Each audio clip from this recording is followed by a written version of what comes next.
అత్తగారి ఇల్లు అన్నీ నేర్పిస్తుంది.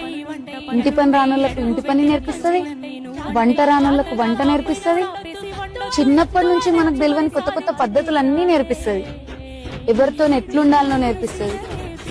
ఆఖరికి తినుడు కూడా అత్తగారిల్లే నేర్పిస్తుంది. చిన్నప్పటి నుంచి మనం తినని కూడా తింటాం. ఇవన్నీ నేర్పిన అత్తగారిల్లు మాటలు కూడా నేర్పిస్తుంది. నోట్ల నాలుక లేనోళ్ళకు కూడా తిరగబడు నేర్పిస్తుంది.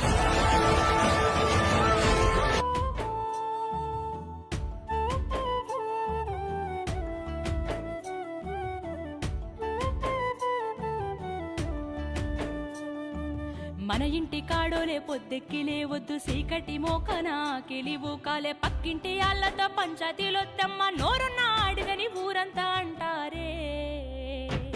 అత్త వద్దన్న ఇంటికి బిడ్డో పోయి ముచ్చట్లు వెట్టకే బిడ్డ